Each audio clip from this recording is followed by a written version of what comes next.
keadaan sehat walafiat tanpa ada suatu halangan apapun.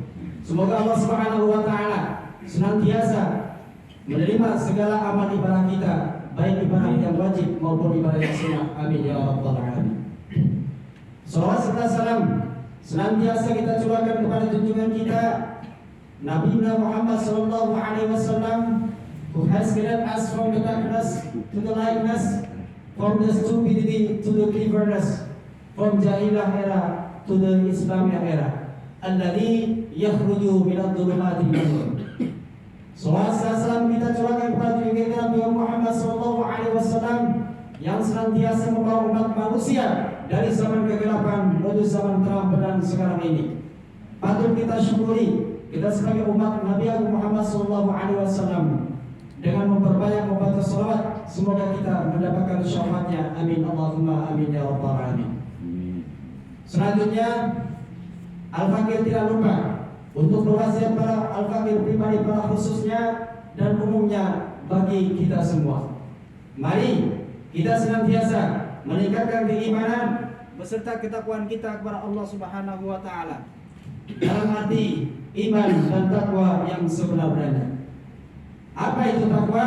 Di dalam kitab Sitinul Mas'alah dan di dalam kitab-kitab yang lain mengatakan sama, imtisalu awamirillah wajtinabun nawahi, yaitu menjalankan segala perintah-perintah Allah dan menjauhi segala larangan-larangan Allah Subhanahu wa taala.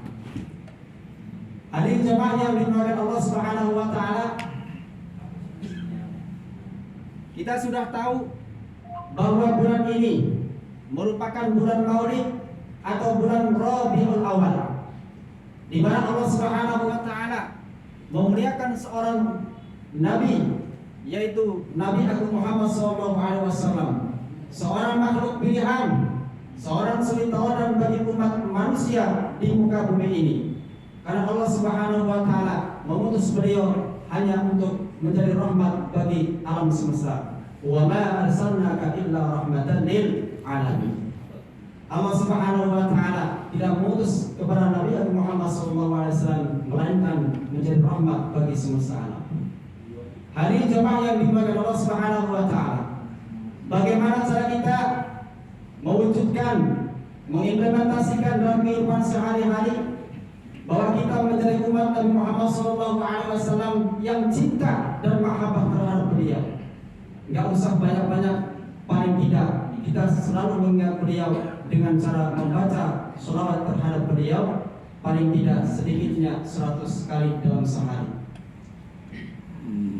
Rasulullah SAW mengatakan dalam kitab Tamil Ghafilin pada halaman yang ke-147, man shalla alayya mi'ata marrah qadallahu lahu mi'ata hajatin sab'ina fil akhirah wa salasina fid dunya.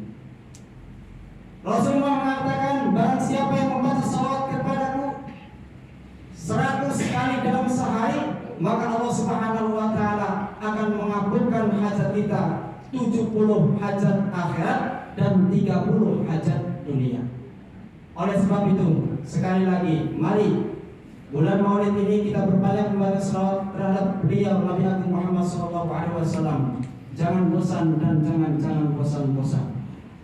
Hadirin jamaah yang dimuliakan Allah Subhanahu wa taala, mungkin khatib-khatib sebelumnya sudah menyampaikan tentang mahabbah terhadap Rasulullah SAW. Oleh sebab itu, pada kesempatan ini Al-Fakir tidak panjang lebar membahas tentang bagaimana cara kita mahabbah terhadap Rasulullah SAW.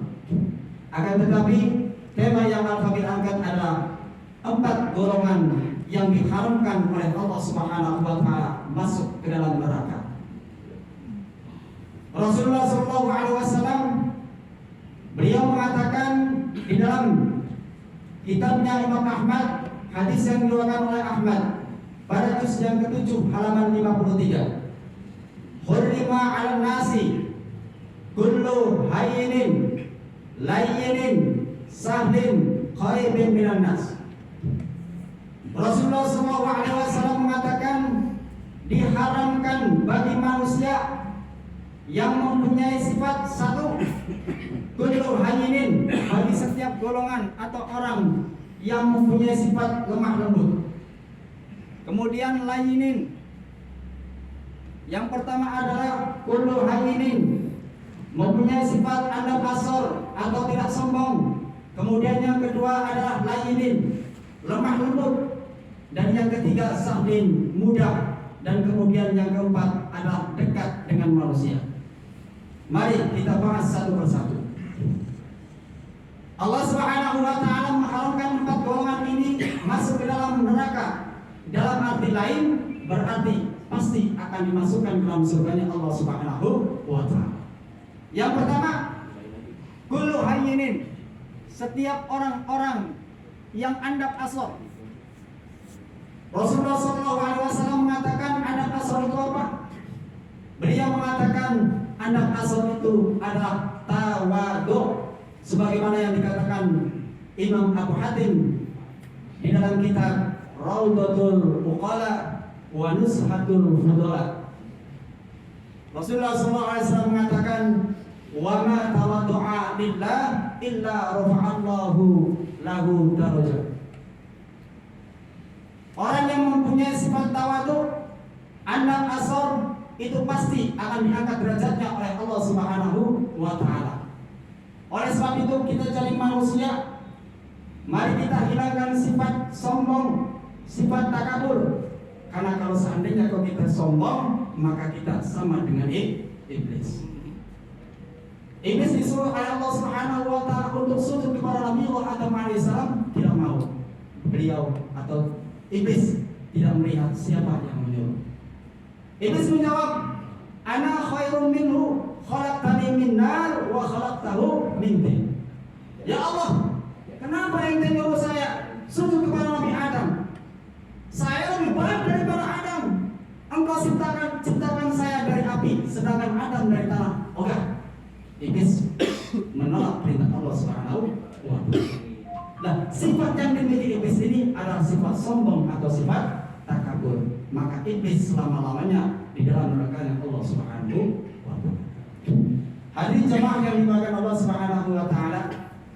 Kemudian yang kedua, layinin. Kita semua sebagai umat Nabi Agung Muhammad SAW harus bisa mencontoh beliau mempunyai sifat lemah lembut. Kenapa? Karena kalau kita mempunyai sifat lemah lembut, banyak senyum, ramah terhadap sesama manusia, insya Allah dimanapun kita berada, apapun yang kita sampaikan, apapun yang kita perintahkan, baik atasan kepada bawahannya, baik pemimpin kepada yang lainnya, dan lain sebagainya, yang kita sampaikan dengan penuh lembut, lemah lembut, dengan bagaimana cara kita menyampaikannya, insya Allah apa yang kita sampaikan akan dilakukan oleh bawahan-bawahan kita. Hadirin jamaah yang dimuliakan Allah Subhanahu wa taala.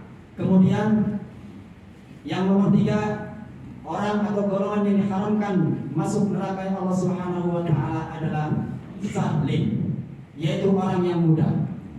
Dalam hal ini itu apa? Orang yang ringan tangan, mudah untuk membantu dengan sesama manusia, baik dengan keluarga, baik dengan tetangga, baik dengan teman-teman kita sendiri. Mohon maaf, dari kalangan TNI sendiri, kadang kita minta bantuan satu sama lain, yang satu belum gajian, yang satu sudah, dan lain sebagainya, saling membantu satu sama lain. Insya Allah ketika kita membantu satu sama lain, Allah Subhanahu wa taala akan menutupi kesusahan kita di hari kiamat nanti. Sesuai dengan sabda Rasulullah SAW di dalam kitab Sahih Muslim, dan hadis ini adalah sanadnya sahih. Man nafasa an mu'minin kurbatan min kurabid dunya, nafasallahu anhu kurbatan min kurabin yaumil qiyamah. Barang siapa yang menutupi kesusahan manusia di muka bumi ini, maka Allah Subhanahu wa taala akan menutupi kesusahan kita di hari kiamat nanti. Hari jamaah yang dimakan Allah Subhanahu wa taala. Kemudian yang terakhir atau yang keempat adalah qaribin minan nas. Kita dekat dengan manusia. Kita selalu senyum, menyapa dimanapun kita berada. Sesama TNI, baik angkatan yang baik jabatan yang beda, kita ketemu, assalamualaikum. ketemu assalamualaikum, yang satu menjawab waalaikumsalam. Insya Allah dengan hal demikian kita akan lebih dekat dengan manusia, lebih dekat dengan kerabat kita, lebih dekat dengan teman-teman kita. Hadirin jemaah yang dimuliakan Allah Subhanahu wa taala, karena kedekatan kita itu akan menjamin diri kita dijamin oleh Allah Subhanahu wa taala sebagai orang mukmin yang ahli surga Allah Subhanahu wa taala. Kalau kita mencintai orang lain tidak seperti mencintai diri kita sendiri, maka iman kita tandanya belum sempurna. La yu'minu ahadukum hatta yuhibbu li akhihi kama yuhibbu li nafsihi. Hadis riwayat Imam Bukhari. Ini hadisnya sahih. Tidak sempurna imannya orang yang mencintai orang lain tidak seperti hanya mencintai diri kita sendiri. Hadirin jemaah yang dimuliakan Allah Subhanahu wa taala, itulah 4 golongan yang diharamkan oleh Allah Subhanahu wa taala masuk ke dalam neraka. Saya simpulkan, yang pertama adalah orang yang tawadhu, yang kedua orang yang lemah lembut, yang ketiga adalah orang yang mudah membantu sesama orang lain, dan yang terakhir yang keempat adalah orang yang dekat dalam ilmu sosial kemasyarakatan dengan orang lain. Hadirin jemaah yang dimuliakan Allah Subhanahu wa taala. A'udzu billahi minasyaitonir rajim. Bismillahirrahmanirrahim. Wa ma arsalnaka illa rahmatan lil alamin. Barakallahu li wa lakum fil Qur'anil azim wa nafa'ani wa iyyakum